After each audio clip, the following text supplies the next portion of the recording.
क्या राजस्थान की राजनीति में हनुमान बेनीवाल भी ऐसा ही चमत्कार कर पाएंगे? जिस तरीके की रैली और सभाओं में जनमानस जुट रहा है, वो जनमानस वोट में कन्वर्ट होगा।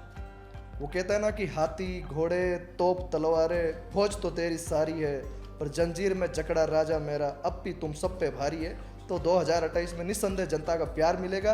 राजस्थान की सियासत पे हनुमान बेनीवाल जी कब्जा करेंगे। नमस्कार साथियों, आज हमारे साथ इंटरव्यू पॉडकास्ट में है राष्ट्रीय लोकतांत्रिक पार्टी के युवा नेता और राजस्थान विश्वविद्यालय के छात्र नेता भाई लादू राम जी गोदारा, जो आप देखते होंगे कि जितने भी छात्र आंदोलन है छात्र हितों के लिए, उनमें सदैव अग्रणी भूमिका में रहते हैं। आपका बहुत बहुत स्वागत और अभिनंदन। स्वागत, राम राम साहब। जिस तरीके से हाल ही में सबसे बड़ी चर्चा भरतपुर की जाट आरक्षण महारैली की है, जहाँ पर आरएलपी सुप्रीमो हनुमान बेनीवाल पहुँचे और एक हिस्टोरिकल मीटिंग, पब्लिक मीटिंग हुई, जो पहले न कभी हुई भरतपुर में और आगे कब होगी ये भविष्य के गर्भ में। किस तरीके से देखते हैं भरतपुर की इस हिस्टोरिकल इवेंट को? देखिए, वास्तव में एक ऐतिहासिक और अद्भुत जो जन सैलाब का हुजूम उमड़ा था जी। भरतपुर को जाटों की राजधानी कहा जाता है राजस्थान के अंदर। और महाराजा सूरजमल की वो अजय योद्धा धरती, जहाँ के जाटों का दबदबा पूरे दिल्ली, पूरे भारत में एक गूंजता था।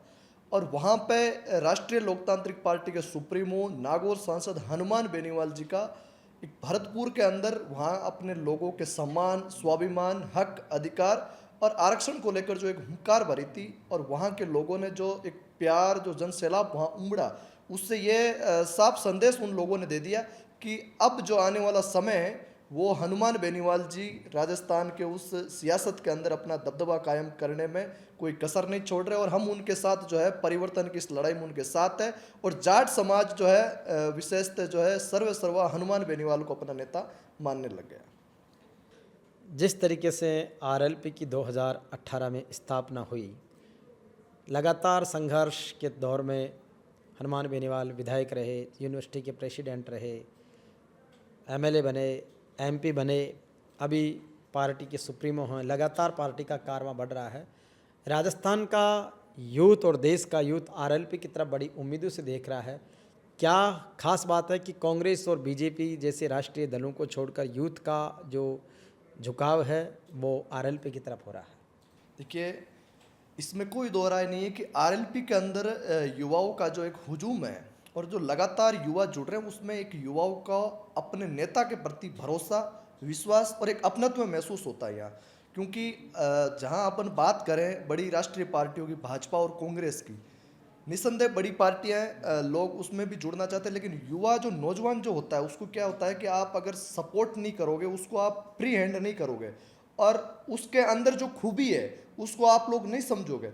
क्योंकि बड़ी पार्टियों के बड़े नेता चाहते हैं कि नौजवान जो है आगे नहीं आए, ताकि हमारा जो है भविष्य, जो हमारी जो सीट है, हमारी सियासत खत्म नहीं हो। और हनुमान बेनीवाल जी ये चाहते हैं कि मुझे सत्ता सियासत का रोष नहीं है। मुझे हमेशा ये दुख और दर्द होता है कि राजस्थान के अंदर कई नेता आए, कई नेता गए, लेकिन इस राजस्थान की जनता के लिए, इनके दुख दर्द तकलीफ के लिए मैं हमेशा से लड़ता आया हूँ।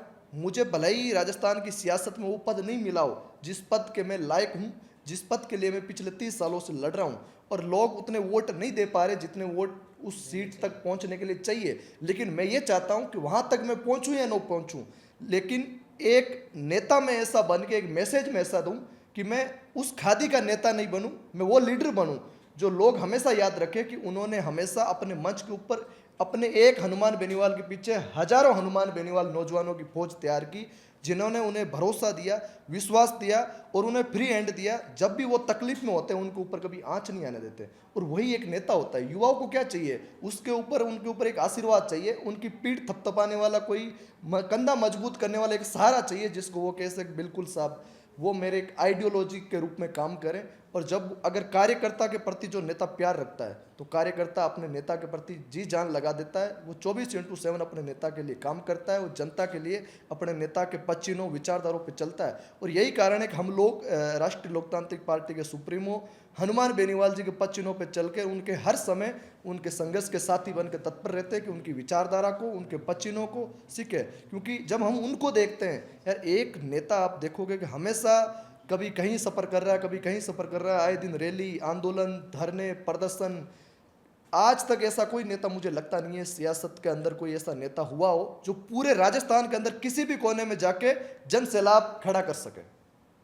ये खूबी हनुमान बेनीवाल की है। यह खूबी हनुमान बेनीवाल में, और विशेषतः में भले ही आप जाट समाज के नेता की भी बात करूं, कोई और में नेता नहीं है। हजारों मिर्दा, मदेरना, ओला, खूब बड़े बड़े राजघराने जाटों के अंदर भी हुए हैं, लेकिन वो अपने एक क्षेत्र में परिचित बन के रहे, या उनका एक नाम केवल सोशल मीडिया तक सीमित रहा। बाकी पूरे प्रदेश के अंदर ऐसा कोई भी नेता नहीं हो जिसको बच्चा, बूढ़ा, नौजवान, महिला ने इतना प्यार सम्मान दिया। और वो राजस्थान और राजस्थान के आसपास के राज्यों में भी अगर वो कहीं भी जाए तो इतना हुजूम, लोगों का प्यार और आशीर्वाद मिले, क्योंकि उन्होंने लोगों के दिलों में जगह बनाई है। उन्होंने सड़कों से लेकर सदन तक जो है अपनी आवाज़ को गूंज बना कर लोगों को न्याय दिलाने का काम किया। अभी तमिलनाडु की राजनीति में विजय थलपति की ऐतिहासिक विजय के बाद एक नई उम्मीद, नई चर्चा है। क्या राजस्थान की राजनीति में हनुमान बेनीवाल भी ऐसा ही चमत्कार कर पाएंगे? जिस तरीके की रैली और सभाओं में जनमानस जुट रहा है, वो जनमानस वोट में कन्वर्ट होगा? देखिए कि राजस्थान में क्या है कि भौगोलिक विषमताएं बहुत ज़्यादा है। कारण होता है कि मारवाड़ की अलग राजनीति है, शेखावाटी की अलग है, वागड़ की अलग है, मेवाड़ की अलग है, इधर ब्रज क्षेत्र की अलग है, पूर्वी हाड़ौती बेल्ट की। यहाँ के लोगों में क्या अलग अलग जनमानस है। जाति फैक्टर राजस्थान में बहुत बड़ा राजनीति में रोल करता है। लेकिन हनुमान बेनीवाल जी हमेशा से लोगों के लिए लड़ने का काम किया। उन्होंने 36 कौम को अपना मानते हुए लड़ाई लड़ी है, और अब जो है जनता का भरोसा हनुमान बेनीवाल जी के ऊपर अटूट प्यार के रूप में उनको मिल रहा है। और जनता ने एक मानस बना लिया कि 2028 में हम बदलाव की परिवर्तन में रालोपा संघ राजस्थान के साथ नया राजस्थान का निर्माण करेंगे। क्योंकि भाजपा, कांग्रेस दोनों ने मिलजुल कर जो राजस्थान को ठगने का काम किया, राजस्थान के लोगों को निराश करने का काम किया। हम वर्तमान परिदृश्य की भी बात करें तो भाजपा और कांग्रेस की ये स्थिति है भाई साहब कि दोनों ऐसा लग रहा है कि आपस में मिलजुल के सरकार चला रहे हो। कांग्रेस की वर्तमान की स्थिति यह है कि राजस्थान में लोकतंत्र में जो विपक्ष का धर्म अपनाना चाहिए वो बिल्कुल जीरो के बराबर है। अलग अलग गुटों में है, सड़कों के ऊपर कांग्रेस आंदोलन नहीं कर रही। जनता हर मुद्दे को लेकर जो है आज परेशान है, पीड़ित है, और बीजेपी जो है अत्याचार और अन्याय के ऊपर लगी है। राजस्थान में ब्यूरोक्रेसी हावी है, और जो एक लड़ाका लड़ाई लड़ रहा है हनुमान बेनीवाल, उसको कमज़ोर करने के लिए, उसको रोकने के लिए बीजेपी, कांग्रेस, पूरी सरकार, पूरा प्रशासन सब उसके पीछे लग गया कि कैसे इस नेता को कमज़ोर करे। लेकिन ये एक अकेला सब पे भारी पड़ रहा है। वो कहता है ना कि हाथी, घोड़े, तोप, तलवारें, फौज तो तेरी सारी है, पर जंजीर में जकड़ा राजा मेरा, अब भी तुम सब पे भारी है। तो 2028 में निस्संदेह जनता का प्यार मिलेगा। राजस्थान की सियासत पे हनुमान बेनीवाल जी कब्जा करेंगे। और फिर भी अगर जनता वोट नहीं दे पाई या वहाँ तक नहीं पहुँचे, लेकिन हमेशा इतिहास में एक नाम अटूटा अमर हो जाएगा कि एक कोई लड़ाका नेता तो था जिन्होंने जनता को जगाने का काम किया, नौजवानों को सिखाया। हम नौजवान जैसे यूनिवर्सिटी में होते हैं तो क्या हमें समझ, सोच और राजनीति के अंदर एक प्रथम सीढ़ी होती है, नर्सरी कह सकते हैं। लेकिन जब आज राजस्थान में यूनिवर्सिटी कॉलेज के चुनाव बंद हो गए तो राष्ट्रीय लोकतांत्रिक पार्टी ये कह सकते हो एक नेताओं की नर्सरी है यूथ की, जहां आपको एक सड़क के ऊपर लड़ने के लिए जो है सिखाया जाता है क्रांतिकारी के रूप में। और आपके पीछे एक इतना बड़ा सपोर्ट होता है कि आपको डर की जरूरत नहीं, क्योंकि आपके एक ऐलान के पीछे चाहे सोशल मीडिया, चाहे धरातल, पूरी आरएलपी की सेना, पूरे आरएलपी के लोग आपको विश्वास के साथ आपके पीछे आते हैं कि ये आरएलपी का सिपाही है, जरूर न्याय दिलाएगा। और वहीं से हम लोग सोच समझ के करके हनुमान बेनीवाल जी को नेता मानते हैं। यही कारण है कि राजस्थान के नौजवान हनुमान बेनीवाल को अपना आइडियल मानते हैं, अपना पसंदीदा नेता मानते हैं, क्योंकि वो सम्मान देते हैं, स्नेह देते हैं, आधी रात को भी कार्यकर्ताओं का बहुत ख्याल रखते हैं। और मेरे ऊपर तो उनका बहुत विशेष आशीर्वाद रहा है। तो मैं तो आप हनुमान बेनीवाल से कितने लंबे समय से जुड़े हैं? देखिए, वैसे तो मैं जब छोटा बच्चा था, स्कूलिंग टाइम में पढ़ाई कर रहा था, तभी मैं उनके क्षेत्र से आता हूँ। तब से हम हनुमान बेनीवाल के फैन थे। उनकी पार्टी बनी तब भी हम लोग स्कूल से जो है भाग भाग के उनकी रैलियों में जाते थे। लेकिन जब मैं राजस्थान यूनिवर्सिटी में आया उस समय 2021 की बात है, उस समय एक एसआई भर्ती का प्रकरण हुआ था, पेपर लीक का मामला था कांग्रेस कार्यकाल के अंदर। उस समय उस मूवमेंट को लेकर हमने आंदोलन करना शुरू किया, क्योंकि उस समय हम लोग तैयारी कर रहे थे और उस पेपर में कुछ नंबरों से हम वंचित रह गए। तो उस समय हमने उस आंदोलन को लेकर लड़ना शुरू किया, लेकिन उस समय कोई फ़ायदा नहीं निकला, हल नहीं निकला।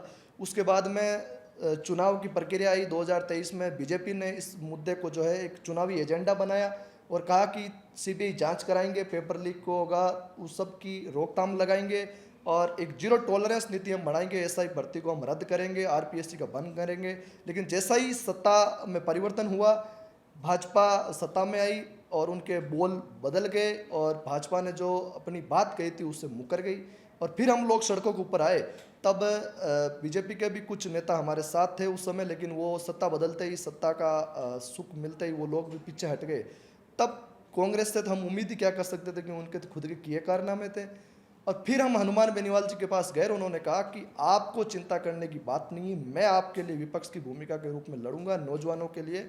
और उन्होंने लोकसभा में भी हमारे मुद्दे को उठाए और आपने देखा कि फिर जब वो आए सड़क के ऊपर तो 140 दिन शहीद स्मारक पर जयपुर के वहाँ पे धरना दिया और हमें कभी कमज़ोर नहीं होने दिया। पूरी आरएलपी की टीम ने हमें बहुत सारा सने मजबूत और हमारे आंदोलन को एक नई दिशा दी। और ऐसा ही भर्ती का प्रकरण उसके बाद में राजस्थान की हाई कोर्ट के एकलपीठ, खंडपीठ और सुप्रीम कोर्ट से रद्द हुआ और आखिरकार सत्य की जीत हुई। बहुत सारा लंबा संघर्ष करने पड़ा। तब से मैं हनुमान बेनीवाल जी को एक बहुत मेरा आइडियोलॉजी नेता मानने लग गया और उसके बाद से उनका भी मुझ पर संघर्ष एक सने जो है बहुत अच्छा, मुझे उनका आशीर्वाद मिलता है क्योंकि उन्होंने मेरे को देखा है हमेशा भी, जब भी वो मुझे कोई जिम्मेवारी देते हैं मैं बेखूबी से जो है उनके छोटे भाई के रूप में भूमिका निभाता हूँ। और वो हमेशा कहते हैं कि जब शहीद स्मारक पर कोई नहीं दिखता था मुझे उस आंदोलन में, तो एक लादूराम हमेशा वहाँ पे बैठा रहता था सुबह से शाम। हमेशा मैं रखवाली करता था उस पोस्टर की वहाँ पे एक छत के नीचे कि नहीं, ये जो बैनर है ये हमारा मजबूती है, ये हमारा न्याय योद्धा हमें न्याय दिलाएगा, यहाँ मैं बैठा हूँ। और न्याय मिला। और न्याय मिला। और उसके बाद में उन्होंने मुझे ये भी कहा कि अब रात पढ़ाई लिखाई तेरे बस की बात नहीं है, तुझ में काबिलियत अलग खूबी की है, आप लोग संघर्ष करो।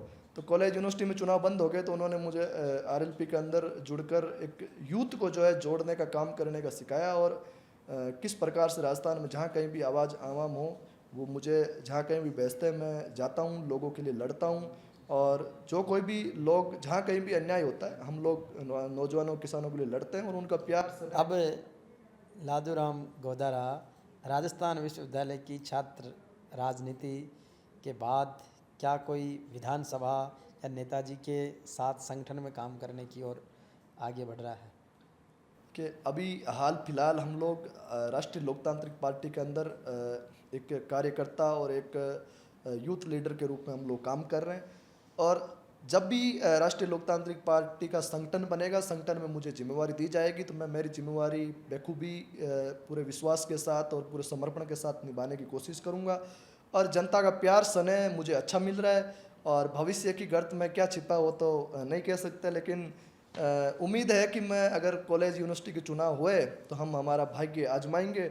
और साल 2 साल की उम्र बची है, अगर होगा तो ठीक, नहीं होगा तो आगे विधानसभा, पंचायती राज, जहाँ कहीं भी जनता मौका देगी, जनता का मेरे प्रति स्नेह होगा वहाँ, और राष्ट्रीय लोकतांत्रिक पार्टी जहाँ कहीं भी मुझे मेरे ऊपर भरोसा जताए कि वहाँ मैं उनका भरोसा जीतने का काम करूँगा। बिल्कुल। तो ये हमारे लादूराम गोदारा जो आरएलपी के मजबूत युवा सिपाही हैं और आरएलपी सुप्रीमो हनुमान बेनीवाल के साथ कंधे से कंधा मिलाकर, कदम से कदम मिलाकर यूथ को जोड़ने का और आगे बढ़ाने का काम कर रहे हैं। आपका भविष्य उज्जवल हो। फिर बहुत सारी नई चीज़ों के साथ, नए मुद्दों के साथ फिर बातें करेंगे। Thank you. बिल्कुल, थैंक यू सर।